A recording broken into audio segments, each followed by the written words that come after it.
Ganabi si Jul pa kung ready lang dito. Yung mga data na kauli.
Ini tahu.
Okay, magandang gabi po sa lahat at patuloy tayo sa ating gawain ngayon, sa ating aaral ng salita ng Panginoon. Ito nga pala yung Iloilo Dispensation of Grace Bible Church.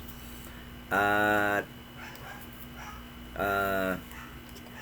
andito tayo sa 7040 7th Street, Lawan Village, Balantang, Haro. Yan po yung ating station, yan po ang ating headquarters. Dito po tayo fellowship, dito tayo mumula yung ating pag-aaral, at dito tayo congregational Bible study, kasama po ang ating mga kapatid dito po sa Iloilo. At kayong gabi, at ito po yung church dito sa Iloilo na nagtuturo na yung kaligtasan ng kaluluwa sa panahong ito ay wala ng iba. Nag-iisa po lamang na gospel, at yan yung mananampalataya tayo na si Jesus Christ ay namatay. Bayad po ng ating mga kasalanan.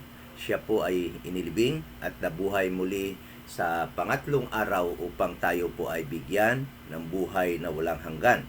Yan po yung gospel, the only gospel that can save a soul in this dispensation of the grace of God. Kaya nga po, kung kayo po ay nakikinig, mga friends namin, at yung kaligtasan na inyong kaluluwa po ay hindi yan ang gospel na ituro sa inyo, ay sasabihin ko po sa inyo na hindi po kayo ligtas. Dahil nga po, nag-iisa lamang ang gospel ngayon. Wala na pong ibang gospel. Kung yung gospel na itinuro sa inyo ay mag-accept, mag-receive, mag-open na inyong heart upang tanggapin si Jesus Christ, hindi po yung gospel sa panahong ito. Kung ang gospel po ninyo ay tinuruan kayong mag-say ng sinner's prayer upang maligtas, ay hindi po yan makakaligtas sa inyo. At kung ano-ano pa po na mga pinagagawa ng ibang mga denominations at mga religion. Yung tanging kaligtasan po ngayon ay mananampalataya lamang na si Jesus Christ ay namatay. Bayad po ng ating mga kasalanan.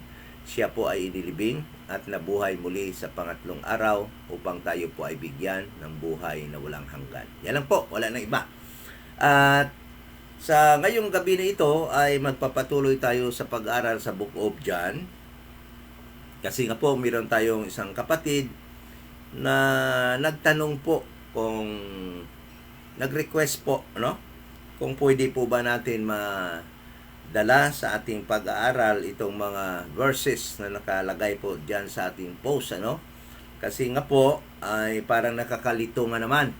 Parang nga naman yung mayroong pinipili lamang yung Panginoon kung sino ang maligtas, kung sino yung dadalhin niya doon kay Kristo, kay Jesus Christ, yun lang yung maliligtas dahil nga sa mga verses na ito.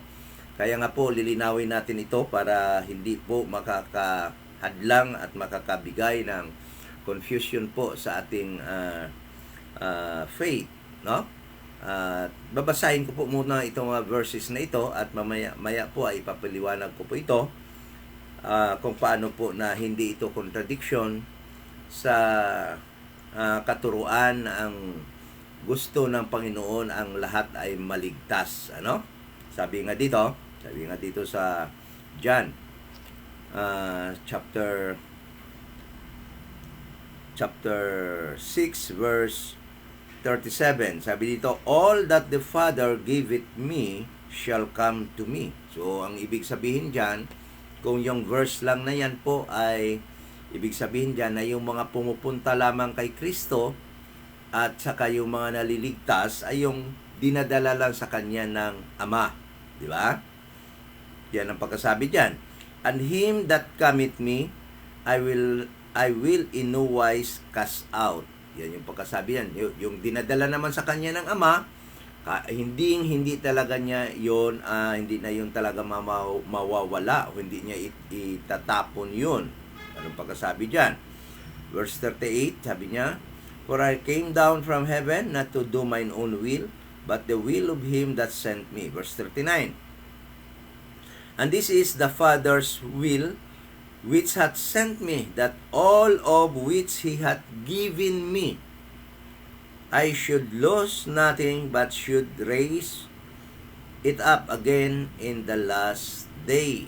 So, kung yung mga verses na yan, yung dalawang verses na yan, 37 at saka 39, kung titingnan mo, yung naliligtas lamang ay yung mga pumupunta lamang kay Kristo upang maligtas ay yung dinadala sa kanya ng Ama. Yun ang mga pagkasabi niyan. At nadagdagan pa dito sa verse 44, sabi sa verse 44, no man can come to me. So, matindi ito. Wala daw taong makakapunta kay Kristo. Ibig sabihin yan, sa sarili lamang ng tao, hindi siya makapunta doon. Except the Father which hath sent me, draw him.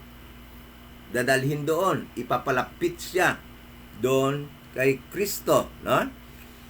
Ang sabi dyan, that no one can come unto Jesus Christ except the Father will draw to him. Okay? Except the Father will draw a person unto Jesus Christ, no person can come unto him. That is a very scary verse, ano? Pag titingnan lang natin, nakakatakot dahil nga paano naman natin nalaman na dinala tayo doon ng Father kay Jesus Christ? Kaya nga medyo kaya nga nabigyan ko kaagad ito ng pansin kaninang umaga nung magising ako, nung matingnan ko yung cellphone ko, mayroong message na ganon galing sa atin isang kapatid. No? Nagsasabi kung madala po natin ito at mapaliwanag ito sa ating Bible study. Kaya nga to erase ng confusion regarding these verses ay talagang bumalik tayo sa ating pag-aaral ngayong gabi na ito. Okay? So, bago mo tayo mag-umpisa, mag-pray po muna tayo. Ama na banal, nagpapasalamat po kami muli at sa mga kapatid na kasama namin ngayon sa aming pag-aaral. Nawa po ay mabigyan ng kaliwanagan ang mga verses na ito na aming pag-aralan. At salamat sa iyong instruction sa amin kung paano kami mag-study ng iyong Biblia, iyong Bible, King James Bible. At sa pamamaraan na yan ay makikita namin ang mga katotohanan at kung ano ba talaga ang mga verses na ito upang sa kalinawan ng bawat isa sa amin. Yes, napakahirap po talaga intindihin ang mga verses na ito at makakabigay sa amin ng takot, confusion, at makapikto po sa aming faith, sa aming peace of mind, dahil nga po ay napakaliwanag naman ang mga sinasabi dyan sa verses na yan, na yung nakakapunta lamang kay Jesus Christ ay yung dinadala lamang sa Kanya ng God the Father. Nawa po sa pag-aaral na ito ay mabigyan ng kalunasan at kasagutan po ang aming mga katanungan, at nagpipray po ako na sana po ang bawat isa magkaroon ng lending ears, ano? May hiram muna nila ang kanilang mga tainga upang makapakinig po mabuti sa aming pag-aaral ngayon. Salamat sa kanilang presensya, lalo sa lahat. Salamat po sa iyong presensya sa gitna namin. Salamat po at hindi mo kami pinababayaan araw-araw. Alam mo naman namin na hindi kami faithful sa iyo. Marami kami mga kakulangan. But thank you so much sa iyong faithfulness sa amin. Pag-supply namin mga kailangan, mga material, at lalo na po sa aming spiritual na pangangailangan. Salamat sa mga kapatid at sa mga kaibigan po na dyan ngayon, online, at nag-join po sa aming Bible study. We pray in Jesus' name. Amen. So, nakakatakot nga itong mga verses na ito kung hindi natin maintindihan at makita natin at sino ba naman ang makasiguro kung sino ba ang dinadala ng Ama doon sa kay Kristo na siya lamang ang maliligtas. Kung itong mga verses na ito, yan lang po ang ating pakinggan at yan lang po ang ating babasahin. Okay? So, Ang prinsipyo po ng pag-aaral sa Bible ay kailangan nating hanapin sa mga verses upang maintindihan po natin kung ano ang sinasabi ng mga verses na ito. So, i-apply po natin yan, rightly dividing. At saka po yung sa Isaiah chapter 28, here a little, there a little, no? Precept by precept. Then yung sa 1 Corinthians chapter 1 verse 13, na kailangan po natin i-compare yung mga spiritual things with spiritual, so that we can come up or makita po natin yung tamang ibig sabihin ng mga verses na ito. So, kung umpisahan po natin sa Bible, umpisa pa po sa Genesis, nung ma-fall ang tao, si Adam at saka si Eve, kahit na po yung creation, the whole creation of God, no? Nagiging tinatawag doon na naging casualty. Kahit na nga sila, na-curse din. Wala namang kasalanan yung mga creation, ibang creation, no? Ng Panginoon, but nagiging casualty sila ng war between God and Satan. Kaya nga, kahit na yung whole creation ay nag-groan, at darating ang araw na marirestore din sila yung whole creation. So, ibig sabihin, it was always God's desire na masave ang lahat ng kanyang creation. So, yung mga hayop, yung mga kahoy, yung lahat ng mga bagay, ay alam naman natin na in the last days, no, pagdating ng regeneration, ay alam naman natin na yan sila lahat ma-restore. Dahil sila lang naman ay wala naman silang kasalanan, nagiging casualty lang po sila between the contest of God and Satan. Ngunit, tayo po, ang tao po ay ibang klase. Siyang nagkasala ang tao, si Adan ang nagkasala at si Eva, at tayo lahat mga lahi ni Adan at ni Eva. So, iba yung pamamaraan ng ating kaligtasan. But it is God's desire na lahat po sana ng tao ay maligtas. Wala po talaga siyang pinili. No? Kung babasahin natin yung Bible, maling-mali talaga yung turo na mayroong pinipili ang Panginoon. Na kung sino lang yung dadalhin niya doon kay Kristo, ay siya lamang ang maligtas. Pero dahil sa mga verses na nabasa natin, ay parang ganon. So, kaya nga ating pag-aaralan. But before tayo magpatuloy, let us ipasok natin sa ating kaisipan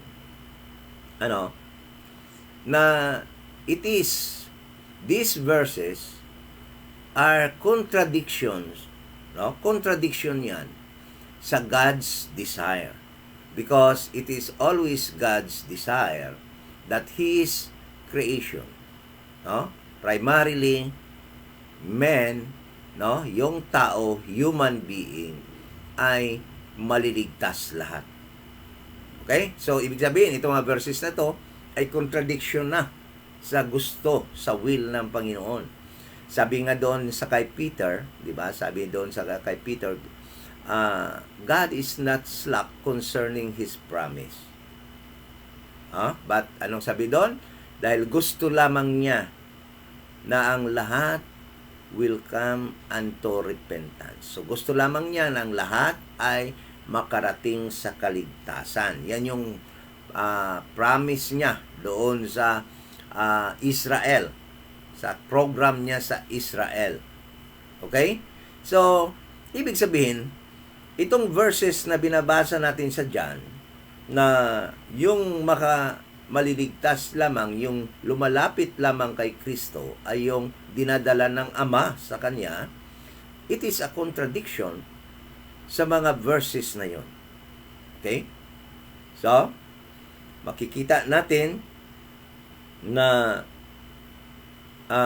there are so many verses that says na yun ang gusto ng Panginoon, na ang lahat ng tao ay makarating sa kaligtasan at maligtas ang lahat ng tao. So kaya, contradiction itong John chapter 6 verse 37, 39 at saka yung 44. So, sino ngayon ang tama? Tama ba itong mga verses na to na pinipili lang ng God, yung dinadala niya kay Kristo, yun lang yung maligtas?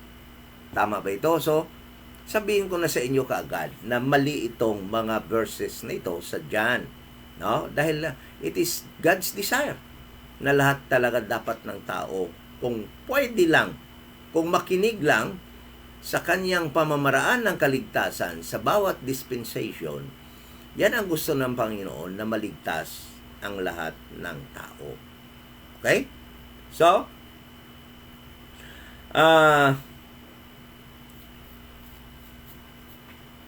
hindi tayo magtatagal.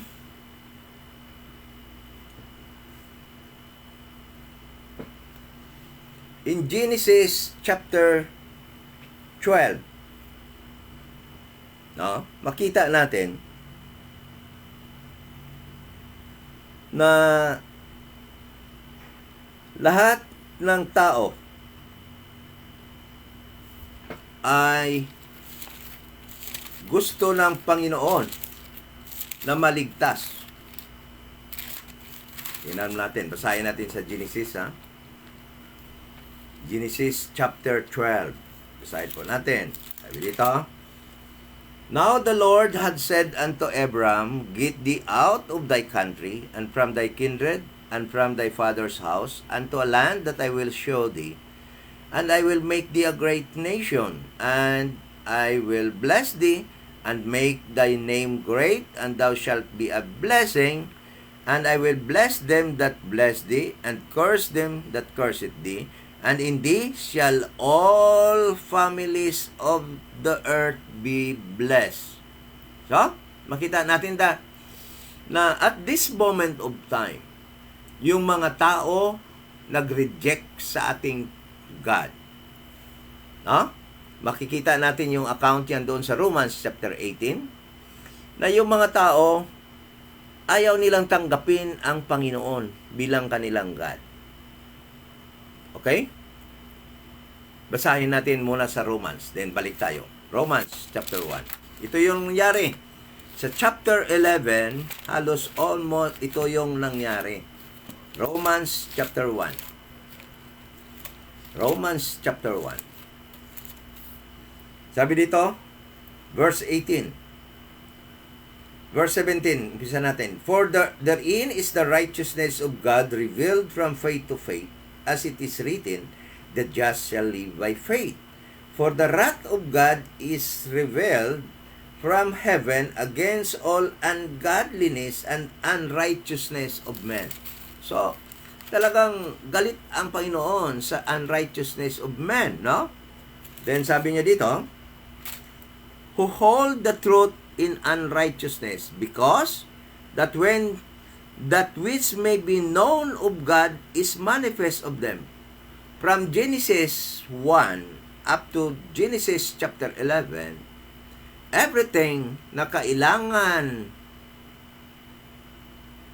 magamit or lahat ng bagay nagpapakita at ginawa na ng Panginoon na makilala siya ng tao na mayroong God, na siya ang God. Sabi dito, known of God is manifest in them.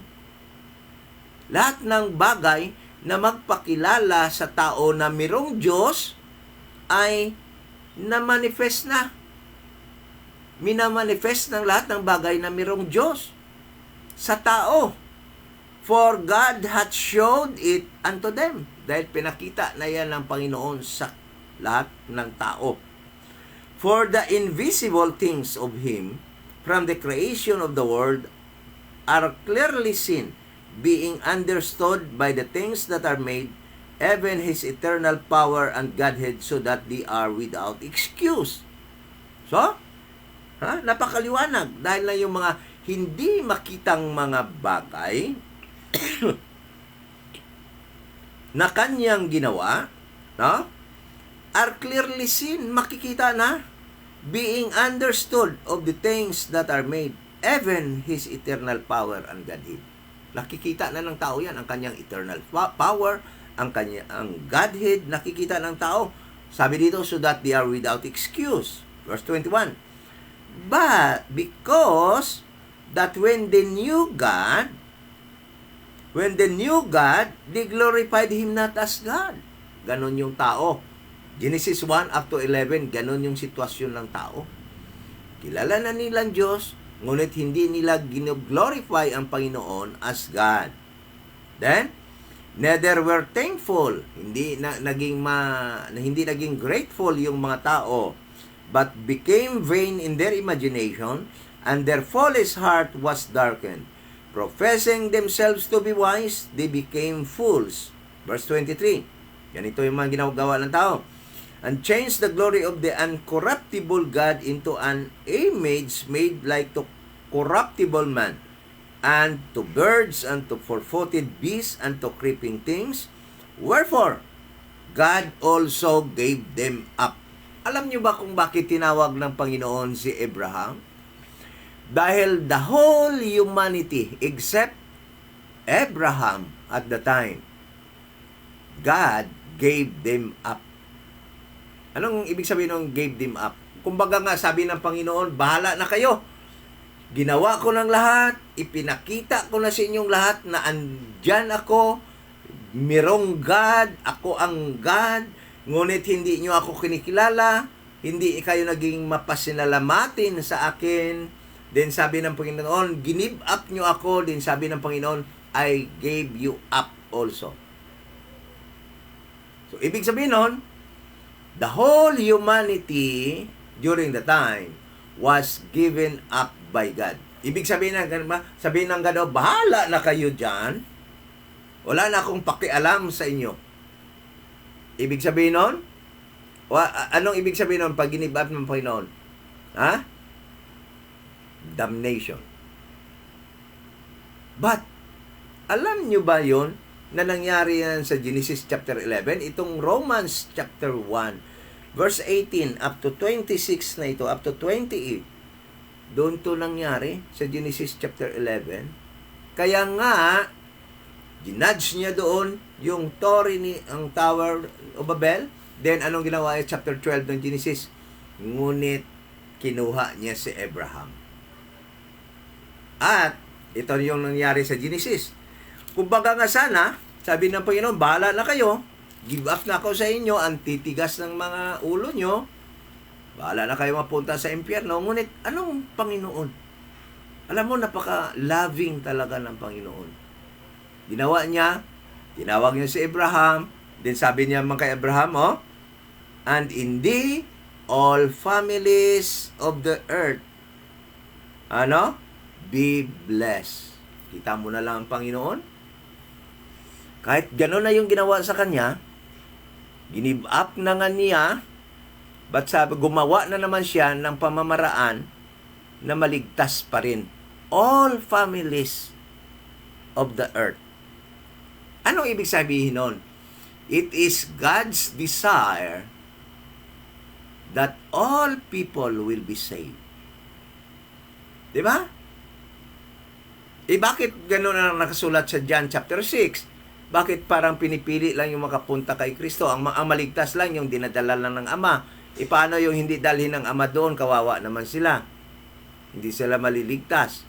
Yon ngayon ang bigyan natin ng kasagutan mamaya. Pag kayo ay na-sit in na or naipasok na natin sa ating isipan that it is a contradiction sa God's desire na maligtas ang lahat ng tao. Kaya, ibig sabihin yon, pag ganun yon, tapos desire niya naman maligtas, ibig sabihin mali na itong Panginoon na ito. Hindi na ako magbabasa ng Bible ko na to kung totoo yon na sinabi niya doon na yung maliligtas lang, yung dadalhin lang niya kay Kristo, yan lang yung maliligtas. Parang pinili lang niya. Ayoko ng God na ganon. Kaya, ibig sabihin, because it is God's desire to save, that all people will be saved, all families in the earth will be saved, then it means na yung sinabi doon sa John chapter 6, verse 37, 39, and 44, hindi yun ang ganon ang tamang pagkakaunawa. Hindi yun ganon ang ibig sabihin nun na ang dinadala lang niya, pinili lang niya ang dinadala niya kay Kristo. At yun lang maligtas. Yun ang mali. Kaya bibigyan natin mamaya yan ng kasagutan kung ano ba talaga ang ibig sabihin nun ng mga verses na yun. Okay? So, makita natin na ang Panginoon ay nung panahon na yun na si Abraham ay tinawag at sabi doon, ang kaligtasan ng mga Gentiles ay iba. Tingnan mo ha. Kahit na yung mga give up na niya ha. Sabi ng Panginoon, He gave them up. Doon sa Romans, He gave them up. Ibig sabihin, sabi ng Panginoon, bahala na kayo. But alam nyo ba na napaka-loving talaga. God is really love. Nung tinawag na niya si Abraham, nagbigay naman siya ng paraan kung paano maliligtas yung mga tao na give up niya, yung mga Gentiles. Yung panahon ng Israel, sabi doon, lahat ng mag-bless na tao kay Abraham sa kanyang mga lahi, sa kanyang mga seed, will be blessed also. Yan yung isang paraan upang maligtas ang mga Gentiles na nag-give up ng Panginoon during that time until sa Acts chapter 7. So, i-bless nila, kagaya si Rahab, dahil sa pag-bless niya sa Israel, nung yung dalawang spy pumunta doon sa Jericho at tinahabol ng mga Jericho army, ay tinago niya, tinulungan niya. At nagsinungaling pa siya mismo sa mga kababayan niya na mga army ng Jericho. Dahil nung tinanong siya, nagsinungaling pa siya. Ngunit yung ginawa na yon, it was a blessing to the Jewish people. Kaya tingnan mo, si Rahab ay naligtas sa kamatayan.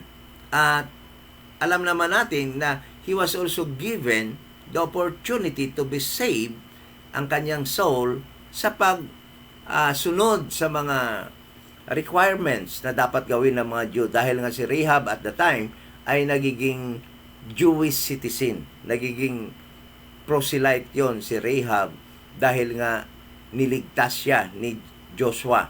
Tingnan natin sa Joshua. Punta tayo sa Joshua para mapatunayan natin. Joshua. So, sabi dito sa Joshua chapter 2,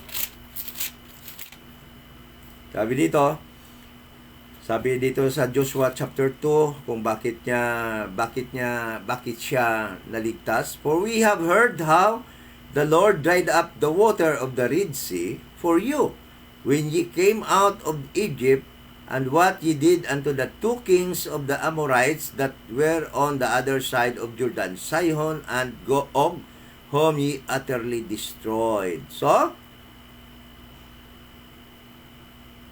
verse 9, sabi ni Rahab, and she said unto the men, I know, sa dalawang spy, I know that the Lord hath given you. So, kilala niya. Naniniwala siya, nag-believe siya sa Lord, no? Hath given you the land, and that your terror is fallen upon us, and that all the inhabitants of the land faint because of you. So, meron siya paniniwala that there is a God in Israel, and at the same time, He blesses Israel by keeping or hiding the two spies that was sent by Joshua during the time. Kaya makita natin dito sa Joshua chapter 7, chapter 6, naligtas si Rahab. Joshua chapter 6 verse 25, and Joshua saved Rahab the harlot alive. Sila lang nakaligtas. Lahat. No? Lahat. Pinatay nila ni Joshua kasi yun yung instruction sa kanila na lahat patayin, kahit lahat ng hayop patayin. Lahat ng mga wealth doon ay sunugin. At dito nga na-disgrasya si Achan dahil nga nagnakaw siya, no? At sabi dito, and her father's household and all that she had, and she dwells in Israel even unto this day, because she hid the messengers which Joshua sent to spy out Jericho. So naligtas siya because he blesses Israel by hiding the two spies. Yun yung nagiging paraan ng kaligtasan. So, tingnan mo ha, sabi doon sa Romans, give up na ng Panginoon yung mga Gentiles at tinawag na lamang yun si Abraham. But listen to this. Gumawa pa rin ang Panginoon ng paraan upang maligtas yung mga tao na give up na niya.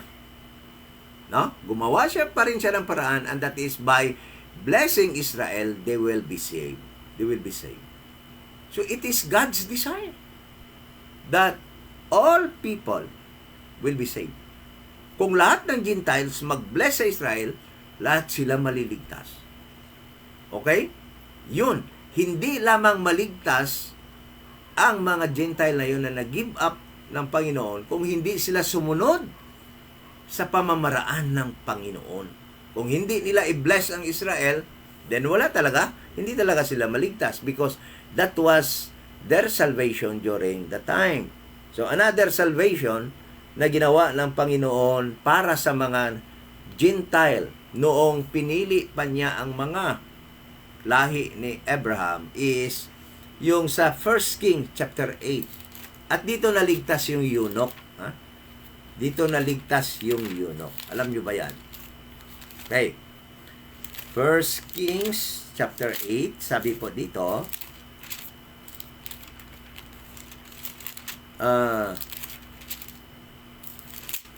verse 41. Ito yung pamamaraan bakit naligtas ang eunuch. Sabi ng God, no? Moreover, concerning a stranger that is not of thy people Israel. Sabi niya, concerning sa strangers that is not thy people, na hindi citizen ng Israel, but cometh out of a far country for thy name's sake.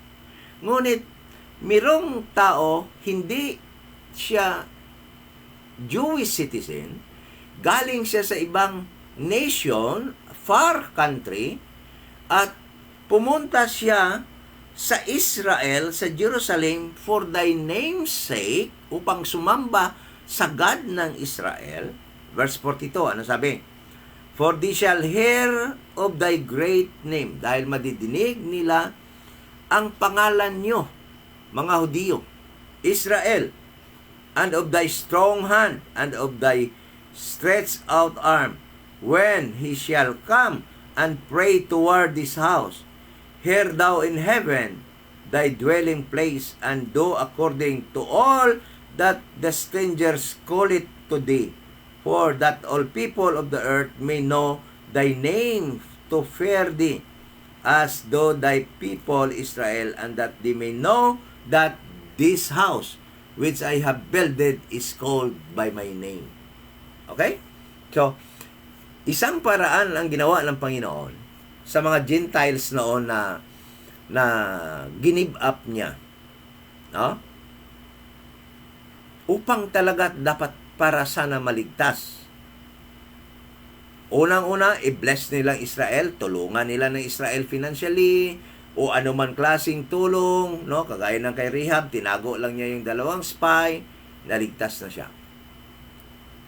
Ang isang paraan is that, halimbawa, nadinig nila that there is a God in Israel, at galing sa kanilang Gentile nation, pumunta sila sa Israel at magsamba sa Diyos na yan. Then, sabi diyan, the God that dwell in the third heaven will hear their plea and will answer what he is asking from God. So, kaya yung eunuch, alam na natin na nung pumunta siya doon sa Jerusalem, yung hiningi niya ay maligtas siya. Kaya, pinakadala kaagad si Philip doon sa Gaza, sa wilderness, upang siya ay maturuan kung paano maligtas. Tingnan nyo.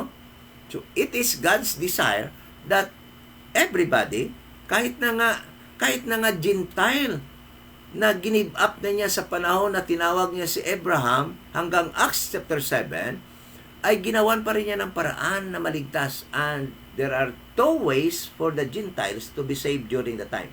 To bless Israel and to go to Jerusalem and worship the God of Israel and pray and ask for salvation so that God will answer, will hear them from heaven and will answer their request. Tingnan nyo. So, it is God's desire that all people will be saved. Bakit sinabi niya doon sa John chapter 6 na yung makakapunta lamang yung kay Kristo, yung Jew lang, ang Jew na makakapunta doon kay Kristo ay yung dinadala lamang ng God the Father doon kay Christ. Yun lang ang maliligtas. So parang may pinili. So actually, walang pinipili ang Panginoon. Mamaya, ipapakita natin, makikita natin, masasagot natin yan, yung katanungan na yan. Paano laligtas yung yung isa pang paraan? Tatlo pala itong paraan na ito na binigay ng Panginoon paano maligtas ang mga Gentile. Yung isang paraan is mag-proselyte sila. Okay? Mag-proselyte sila or change ng citizenship. Magiging Jewish citizen sila. Yon. So that they can have access sa mga rituals, sa temple, makapunta na sila sa temple dahil nga Jewish citizen na sila pag nag-proselyte sila. Kagaya doon sa Acts chapter 1, Acts chapter 2, yung pagdating ng Holy Spirit, sino yung mga ando doon sa temple? Merong mga proselyte. Okay, basahin natin para malaman natin talaga. Doon sa Acts chapter 2. Sabi dito, nung dumating na yung pagbaptize na sa kanila sa Holy Ghost, sa Acts chapter 2, ito yung mga tao nando doon mismo, nakakita sa nangyari.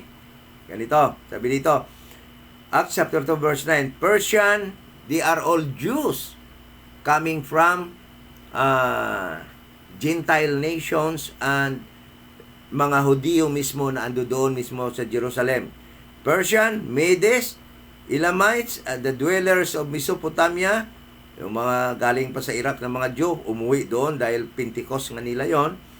In Judea and in Cappadocia, in Pontus and Asia, Phrygia and Pamphylia, in Egypt and in parts of Libya, about Cyrene, and strangers of Rome, Jews and proselytes. Yung mga proselyte yan, non-Jew yan, hindi yan Jew, but they are now considered Jew because they changed their citizenship. Okay? Nagiging Jew na talaga sila. That are the three ways para maligtas ang mga non-Jew nung panahon galing sa Genesis chapter 12 hanggang Acts chapter 7. So, it is God's desire that all people will be saved. Bakit mayroong John chapter 6 verse 37, 38, and 44? 39 and 44. So, atin yan mamaya titingnan. So, kagaya nga ng Centurion, naligtas yung Centurion dahil na-bless niya yung Israel, nagpagawa siya ng maraming mga sinaguga.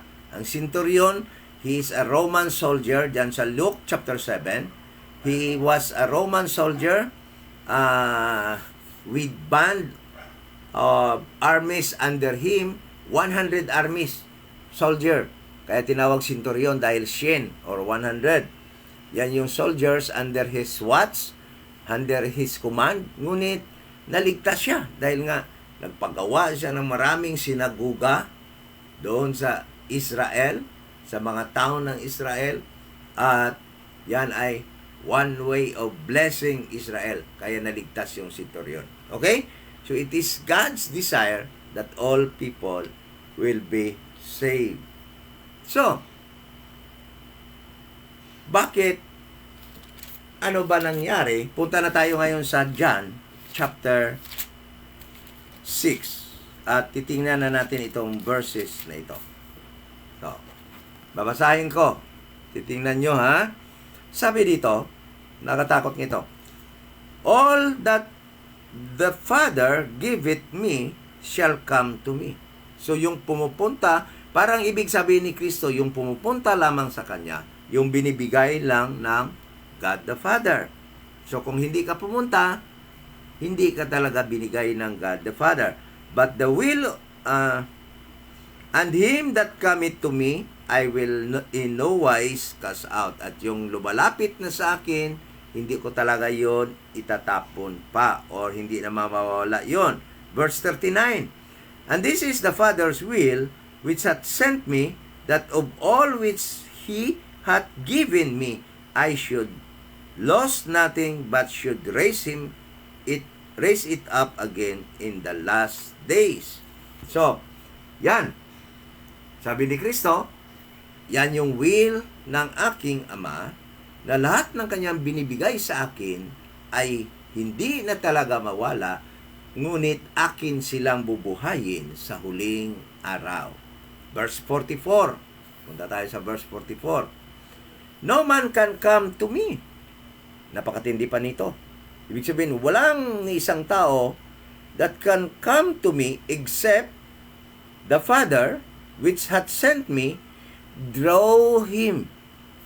Pagaguyuron, kumbaga draw, papalapit sa kay Kristo. And I will raise him up at the last day. So, kung dyan lang tayo, tapos na. Talagang contradiction na itong Bible. Ngunit, ituloy natin ng verse 45 at dyan po natin maintindihan kung anong ibig sabihin nun. Andyan lang po ang sagot sa verse 45. At dahan-dahanin natin ang basa at intindihin natin ng mabuti. Sabi dito, it is written in the prophets. So, meron palang prophecy. Meron palang propesya sa mga propeta pa, sa time pa ng mga propeta, nasabi ng propesya na ito, and they shall be all taught of God. There is a prophecy that lahat ng tao, lahat ng Diyos, kasi ang kaligtasan dito para sa Diyos pa lang naman, dahil andito pa tayo sa time past. So, meron palang prophecy that all the Jews, will be taught of God, tuturuan ng Panginoon. Listen to this, kasi crucial ito sa ating pag-aaral upang maintindihan natin yung mga verses na binasa natin. Sabi dito, there is a prophecy, it is written in the prophets, and what is that? And they shall be all, lahat, they shall be all taught of God. Tuturuan sila lahat ng Panginoon. Every man therefore that hath heard, sabi dito, every man therefore that hath heard and hath learned of the Father, cometh unto me. So yun, walang pinili ang Panginoon, kundi sabi dito sa verse na ito, lahat ng Hudiyo, tinuturuan ng Panginoon. Paano nga ba tinuturuan ng Panginoon ang lahat ng Hudiyo? Doon pa lang, galing pa lang kay Abraham, tinuturuan na sila na mayroon silang God. Pinadalan sila ng mga prophet, pinadalan sila ng mga pastors, pinadalan sila ng mga priests to teach them about Jesus Christ, about the coming Savior. Diba? And who was teaching them during the time? It was God the Father. Dahil wala pa nga si Christ. Diba? So, kaya nga, sabi sa Jeremiah, chapter 3, Jeremiah chapter 3, punta muna tayo. Jeremiah chapter 3, sabi dito, and I will give you pastors according to mine heart, which shall feed you with knowledge and understanding. So, ang Panginoon, tinuturuan sila, yung mga Jews. Binigyan sila ng mga priests, Levitical priesthood, binigyan sila ng prophets, binigyan sila ng pastors, to what? To feed them with knowledge and understanding. What knowledge? Knowledge about the coming Savior. Knowledge about Jesus Christ. Tinuturuan sila. Sino nagturo sa kanila? God the Father. Okay? So balik tayo sa verse 45. Sabi dito, napakaganda ha. Klaruhin nyo yan kasi nakakatuwa tong verse na to. Dito mo lang maintindihan. Sabi dito. It is written in the prophets. Saang prophet ito? Punta tayo kay Isaiah 54:13. Isaiah 54:13. Kaya ako tuwang-tuwa ako nung nababasa ko ito. Kaninang umaga din lang. Kaya nag-decide kagad ako na ituturo ko ito. Kagabi pa lang, nung hindi ko pa nabasa yan, lito din ako. Pero ngayon, pagka umaga, nung nabasa ko yung message ng isa nating kapatid, binasa ko ulit yung mga verses at doon ko rin nakita yung kasagutan. Sabi dito, Isaiah 54 verse 13. Sabi dito, basahin nyo dyan, Isaiah 54 verse 13. Anong sabi dyan? And all thy children shall be taught of the Lord. So lahat ng anak, lahat ng mga taong isinilang lahi ni Abraham, lahi ni Isaac, lahi ni Jacob, ano daw sabi ng verse? Shall be taught of God. Nako, Diyos mismo, God the Father Himself. The word Lord here is God the Father. Siya mismo nagturo sa lahat ng children of Israel. In what way? He sent them prophets. He sent them priests, Levitical priesthood. He sent to them what? Pastors, to teach them knowledge and understanding. But listen to this. Tinuruan silang lahat, walang pinili. Walang pinili. Lahat pwedeng maligtas dahil tinuruan silang lahat. Pero alam nyo, yung natuto lang, yung nakinig lang, at yung natuto lang sa itinuturo ng God the Father, yun yung pumupunta kay Jesus Christ. Kuha natin? Kaya yun yung dinadala doon ng God the Father. Tingnan mo, balik tayo sa verse 45 ng John chapter 6. It is written in the prophets, binasa na natin, Isaiah 53, 54, verse 13, na ang God the Father nagtuturo sa mga taong ito using His priests, pastors, and prophets. Ang iba nga naging masama naman ibang pastors, ano? Then sabi dito, and they shall be all, walang pinili, lahat ng isinilang na anak ni Israel, been taught of God. The problem is this. Hindi lahat nakinig at hindi lahat natuto sa itinuro ng God the Father. Kaya, yung nakinig lang at nag-learn, natuto sa itinuro ng God the Father, yan lang yung napupunta, yan lang yung pumupunta kay Kristo, yan yung nagkakam kay Kristo. Kuha na natin, intindihan natin. Bakit walang heart yan? Mukhang hindi pa rin nakakaintindi. So, ibig sabihin dito, every man, therefore, that hath heard, yung nakinig sa turo ng God the Father, and hath learned of the Father, natuto sa turo ng God the Father, cometh unto me. Kaya yun ang ibig sabihin nun, na yung dinadala lamang ng God the Father, yun yung pumupunta sa Kanya. Ibig sabihin nun, yung naturuan ng God the Father at nakinig sa God the Father at natuto sa God the Father, yan yung pumupunta kay Kristo. So may pinili ba ang Panginoon? Wala. Dahil lahat sila tinuruan. Kaso nga, yung iba hindi nakinig. Yung iba hindi nakinig sa God the Father. Walang natutunan dahil hindi nakinig. Kaya hindi talaga sila nakapunta kay Kristo. Kaya pagdating ni Kristo, hindi pa rin nila kilala si Kristo. May pinilian ba yung Ama? Pumipili lang ba ang God the Father nang dadalhin niya kay Kristo? Hindi niya pinipili. Kung lahat ng tao, lahat ng Diyos na kanyang pinatuturuan, kung nakinig sa kanya at nakaintindi, naka-learn sa God the Father, pupunta talaga kay Kristo yon. Kasi ayan ang verso. Sabi dito,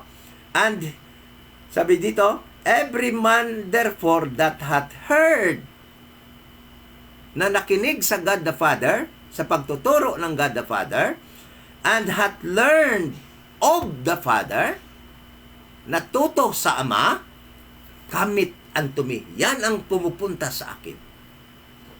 So, maliwanag. Maliwanag ba na walang pinili ang Ama? Kung sino lang yung dadali niya? Yung pumupunta kay Kristo ay yung nakinig. Lahat tinuruan ng Ama. Sa pamamagitan ng kanyang mga pastors, sa kanyang mga priests, ng kanyang mga prophets, ngunit yung nakinig lang at natuto ang pumupunta kay Kristo. Yung hindi nakinig at hindi nakakilala pa rin kay Kristo, hindi talaga pumupunta. So, walang pinili ang Ama. Tingnan mo dito. Sabi nga dito sa Acts chapter, punta muna tayo sa Deuteronomy chapter 18. Deuteronomy chapter 18.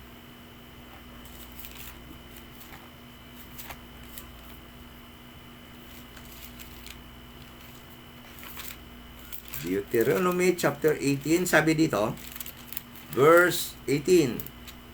Verse 15, umpisa natin. Sabi dito, the Lord thy God will raise up unto thee a prophet. Sinong prophet nito? Si Jesus Christ ang tinutukoy dito. From the midst of thy brethren, like unto me, like Moses, and to him ye shall hearken. Okay? So, sabi dito, verse 16, according to all that thou desires of the Lord thy God in Horeb, in the day of the assembly, saying, let me not hear again the voice of the Lord my God, neither let me see his great fire anymore, that I die not. Then verse 18, I will raise them up a prophet, sa gitna ng Israel, from among their brethren, like unto thee, like Moses, and will put my words in his mouth, and he shall speak. These verses refers to Jesus Christ. Okay? Acts chapter 3 verse 22. Acts chapter 3 verse 22. Sino itong prophet na ito? Alam naman natin yan na si Jesus Christ yan. Sabi dito. Acts chapter 3 verse 22. For Moses truly said unto thee, the fathers of prophets shall be the Lord your God raise up unto you, and unto you of your brethren like unto me. Him shall ye hear in all things, whatsoever he shall say unto you. And verse 23, and it shall come to pass that every soul which will not hear that prophet shall be destroyed from among the people. Listen to this. Nung panahon nang wala pa si Kristo, hindi pa siya isinilang upang mag-ministry sa Israel, ang Panginoon mismo, God the Father, nagtuturo sa mga Jewish people. Okay? Bakit sila tinuturuan? Upang pagdating ni Kristo, makilala na nila itong si Kristo. At makapunta sila kay Kristo. They can come to Christ and be saved. Ngunit, maraming hindi nakinig. Kaya yung mga hindi nakinig at hindi naka-learn from God the Father na nagturo sa kanila, hindi yan yung mga tao na hindi nagpunta kay Kristo. Yan yung mga tao hindi lumapit kay Kristo sa kanyang earthly ministry to Israel, sa kanyang physical ministry sa nation Israel. Yan yung mga tao na hindi doon nag-come kay Kristo noong panahon na yon. Si Kristo yung prophet na yan eh. At yung prophet na ito, na sinasabi na I will raise up a prophet among your brethren, that of that prophet you will hearken unto him. And if you will not hearken unto him, you will be destroyed. Yung hindi mamati sa kanya will be destroyed. Si Jesus Christ yan. And at this very moment of time, sa John chapter 6, it is also God the Son teaching them about Him. No? But still, these people hindi nakikinig, hindi natuto, ayaw makinig sa Kanya. Kaya tingnan mo, yung verse na ito, brother, John chapter 6, hindi po yan nagpipili. Wala pong pinipili. Lahat tinuruan of the Father, everyone, all, was taught by the Father using His pastors, Levitical priests, His prophets, no? So that they will have clear understanding by the time kung si dumating na yung kanilang Messiah.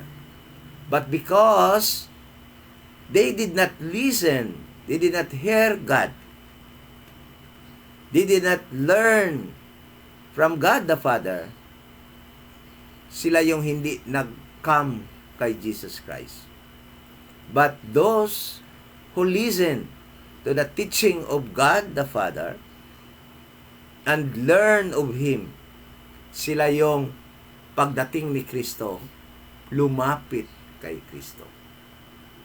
Sila yung sinasabihan na whosoever should come, whosoever God the Father draw unto me, I will in no wise cast out. So,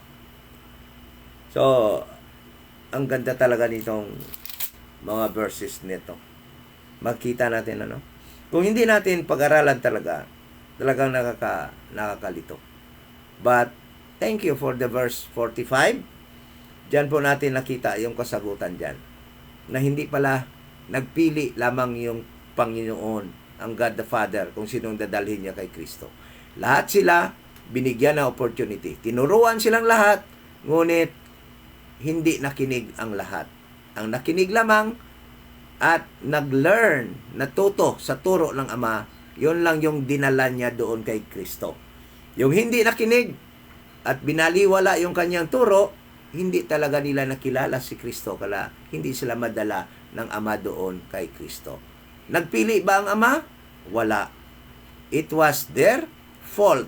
Dahil nung tinuruan sila, hindi sila nakinig at hindi sila nag-learn from the teaching of God the Father. Okay?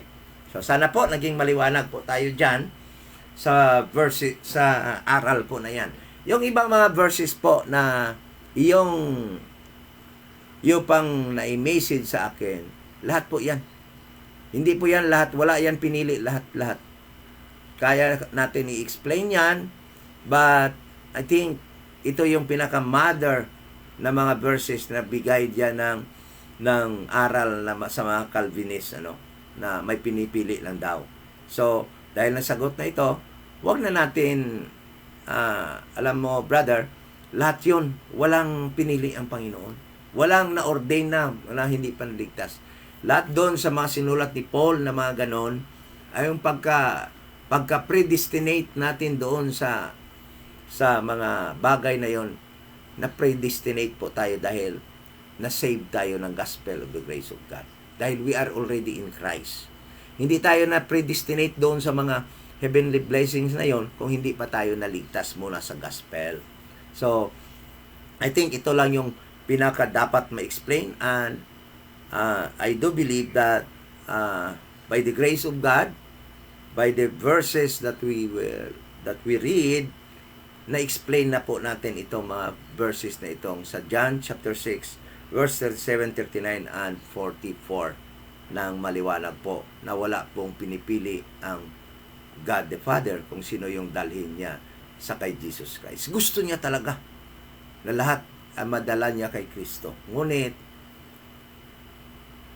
ang pwede lang niya dalhin doon kay Kristo ang natuto sa kanyang pagtuturo at yung nakinig sa kanya at naka-learn sa kanya. Yung hindi nakinig, mga unbeliever kasi ibig sabihin nun eh. Hindi talaga magbibilieve yun eh. Okay? Kaya hindi talaga sila madala doon kay Kristo ng God the Father. Thank you so much sa inyong pag-join sa ating pag-aaral sa gabing ito.